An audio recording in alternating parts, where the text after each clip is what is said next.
एक नया दिन, एक नई वीडियो। और आज जो गाड़ी हमारे पास है ये है बलेनो एजीएस, मेरी फेवरेट हैचबैक। नहीं, हैचबैक नहीं, प्रीमियम हैचबैक के सेगमेंट में जो है वो आती है। गाड़ी के बारे में कुछ ऐसी बातें बताऊंगा कि आप इसको कंसीडर करोगे, क्योंकि मैंने भी ना काफ़ी रिसर्च के बाद मैंने ये डिसाइड किया कि बलेनो एजीएस क्यों सबसे ज़्यादा वैल्यू फॉर मनी रहेगी। देखिए, कुछ एक पॉइंट्स है, मैं अपने ही मतलब पॉइंट ऑफ व्यू से आपको बताता हूँ। सबसे पहले अगर मैं एक गाड़ी लेता हूँ, मुझे चाहिए परफॉर्मेंस, दूसरी चीज़ होगी मेरे पास माइलेज, तीसरी चीज़ जिस कंडीशंस में मैं गाड़ी चलाता हूँ, लगभग एक साल में 20,000 के आसपास जो है मेरा रन है, और मोस्टली सिटी ड्राइव जो है वो ज़्यादा रहती है, तो ऑटोमेटिक गाड़ी जो है वो होनी चाहिए। इसके बाद अपने पास अगला पॉइंट आता है, वो है सेफ्टी। अब आप सोच रहे होंगे बलेनो और सेफ्टी, इसका तो दूर दूर तक कोई लेना देना नहीं है। चलिए इन सेफ्टी के बारे में भी बात करेंगे। हाँ, बलेनो में सेफ्टी उतनी नहीं है, बात करेंगे।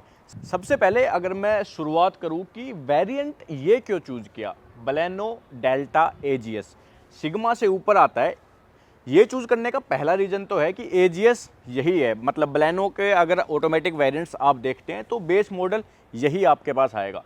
दूसरा, इसमें कुछ एक बेसिक फीचर्स ऐसे हैं जिनकी मुझे ज़्यादा नीड है, जैसे कि अपने ओआरवीएम्स जो हो गए वो अपने इलेक्ट्रिकली एडजस्टेबल हो गए, ठीक है। उसके बाद स्टेयरिंग जो है वो एडजस्ट मैं कर सकता हूँ। देखिए, मेरी हाइट के हिसाब से ना इन चीज़ों की मुझे नीड पड़ती है फ्रिक्वेंटली, तो ये बेसिक फीचर्स जो है मेरे लिए हो गए। दूसरा पॉइंट मेरा है price. Baleno delta AGS choose करने के पीछे रेट जो है वो एक रीजन है। देखिए, प्रीमियम हैचबैक के सेगमेंट में अपने पास 4 गाड़ी आती है, बलेनो हो गई, अल्ट्रोज हो गई, i20 और होंडा की जैज।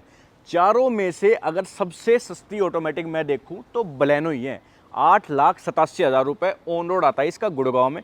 आपकी सिटी के हिसाब से थोड़ा बहुत जो है वो डिफरेंट हो सकता है, तो अपनी सिटी का नाम आप कमेंट कर दीजिए। बलेनो के किसी भी वेरिएंट का प्राइस जो है आप हमसे पूछ सकते हैं, कोई दिक्कत नहीं है।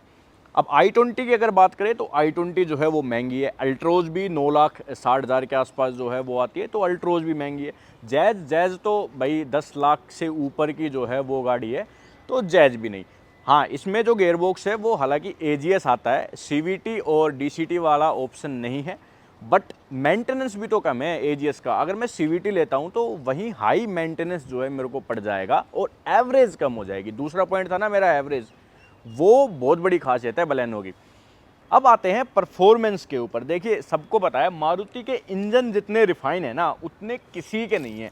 पावरफुल, साथ के साथ जो है आपको माइलेज भी निकाल के देंगे। एक बार मैं इसका इंजन बे ओपन करता हूं।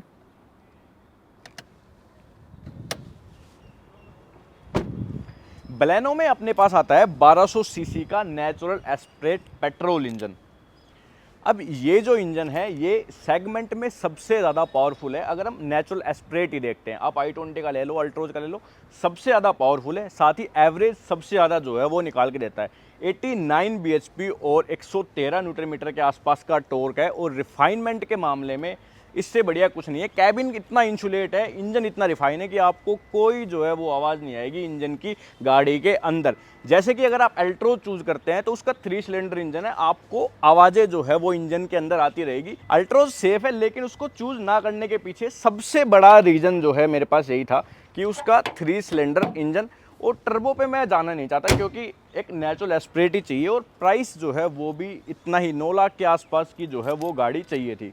अब इसके बाद बात आती है माइलेज की। तो बलेनो अपने सेगमेंट में सबसे ज़्यादा जो है वो माइलेज देती है, मैनुअल में नहीं, ऑटोमेटिक में मैनुअल से ज़्यादा एवरेज देती है।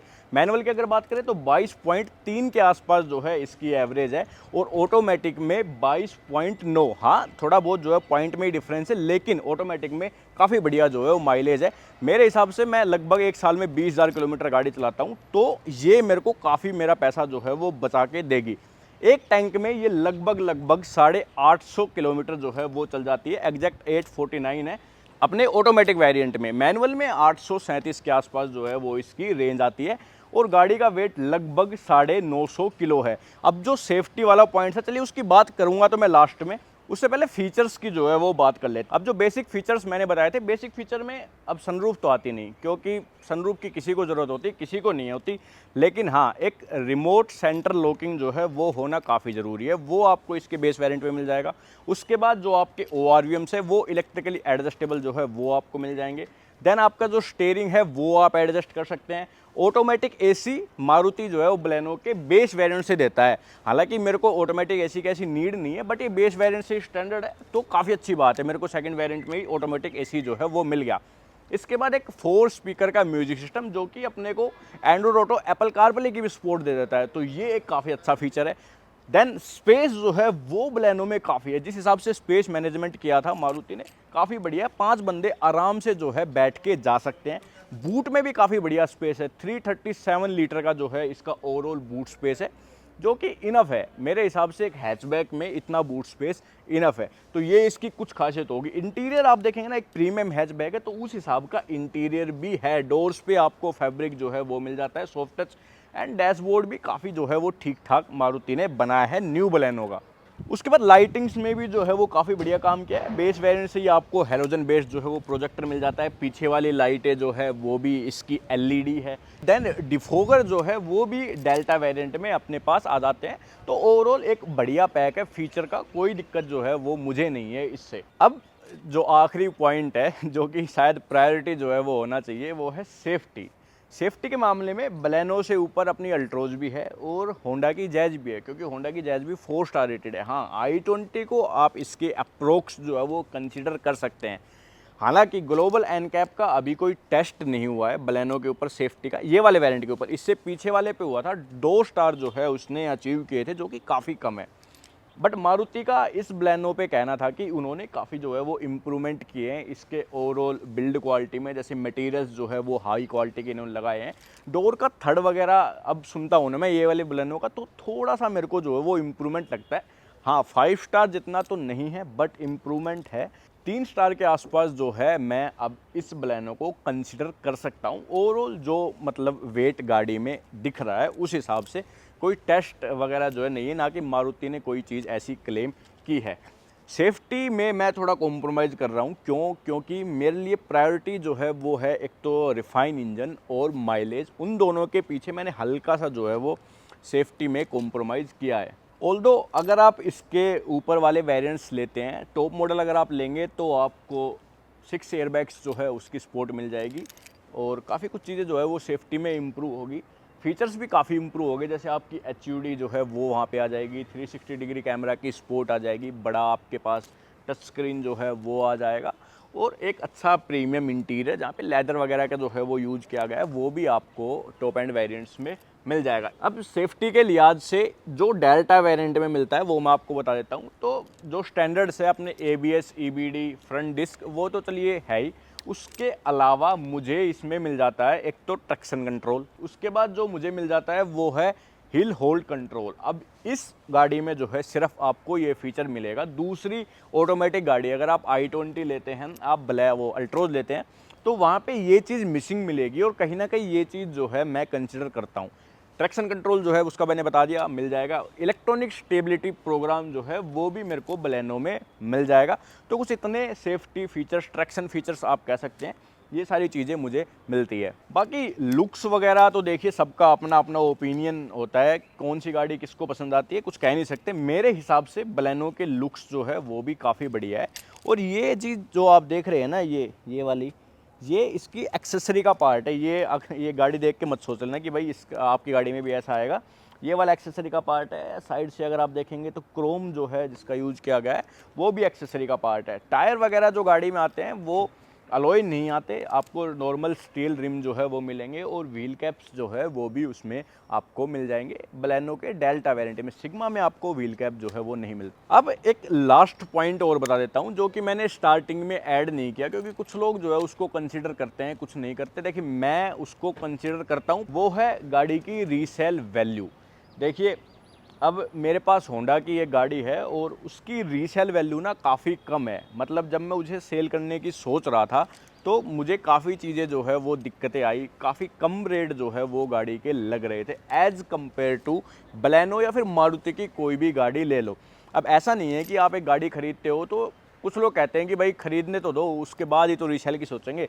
तो ऐसा नहीं है, आपको अपनी गाड़ी की रीसेल वैल्यू भी सोच के चलनी चाहिए। अगर आप कुछ टाइम बाद गाड़ी चेंज करने की मतलब सोच रहे हो, या आप कर सकते हो, क्योंकि ऐसा होता है कि भाई 2-3 साल बाद आदमी गाड़ी से बोर भी हो जाता है, या फिर कोई न्यू गाड़ी जो है वो मार्केट में आती है तो लेना कई लोग जो है पसंद करते हैं। मैक्सिमम लोग जो है वो अपनी गाड़ी को 10-15 साल नहीं चलाते, वो 5 साल तक ही जो है वो अपनी गाड़ी को चलाते हैं, और उसके बाद आपकी गाड़ी के रेट ज़्यादा गिर जाएंगे तो आपको काफ़ी ज़्यादा नुकसान जो है वो होगा। वहीं पे मारुति की गाड़ी ऐसी है जिनकी रीसेल वैल्यू सबको पता है भाई, इसको आप वो कहते हैं ना आधी रात को बेच लो, ये आपको कभी भी ऐसा नहीं होगा कि भाई मेरी गाड़ी कम में बिक गई या मुझे और पैसे मिलने चाहिए थे, इतने पैसे मेरी गाड़ी के टूट गए, वो फील नहीं होगा। तो उस हिसाब से भी बलेनो जो है वो मैं कंसिडर करना चाहता हूँ।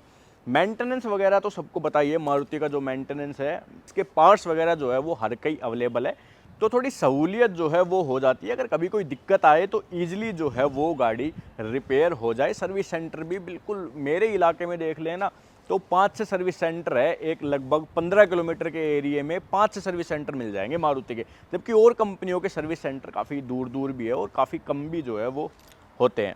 अब बाकी जहाँ मेरिट्स है गाड़ी के, वहाँ डीमेरिट्स भी है। जैसा मैंने आपको बताया, पहला तो सेफ्टी का ही हो गया कि सेफ्टी कम है, दूसरा एक रैटलिंग नॉइस की शिकायत जो है वो मारुति की गाड़ियों में आती है। हालांकि जो ये नई एज की गाड़ी आई, जैसे नई बलेनो हो गई, नई ब्रेजा हो गई, इनमें अभी वो शिकायत काफ़ी कम लग रही है, पहले से काफ़ी कम है। पहले तो पूरा ही डैशबोर्ड जो है वो बजता रहता था, लेकिन अब ठीक है। तो उन चीज़ों से थोड़ा बहुत आपको कॉम्प्रोमाइज़ करना पड़ेगा। देखिए सेफ्टी चाहिए तो अल्ट्रोज ले लो, रैटलिंग नॉइस नहीं चाहिए, थोड़ा और ज़्यादा प्रीमियम फील चाहिए तो i20 ले लो।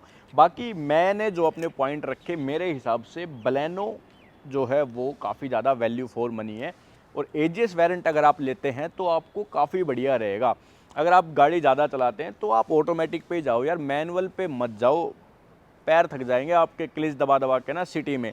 तो दोस्तों यही कुछ था नई बलेनो के बारे में। हमने अपने जो है वो सारे आपको पॉइंट्स बताए जो हम कंसीडर करते हैं, जिस हिसाब से हम किसी गाड़ी को कंसीडर करते हैं। आपको हालांकि क्लियर हो गया होगा कि आपको बलेनो जो है वो क्यों लेनी चाहिए, और ये भी क्लियर हो गया होगा कि बलेनो क्यों नहीं लेनी चाहिए।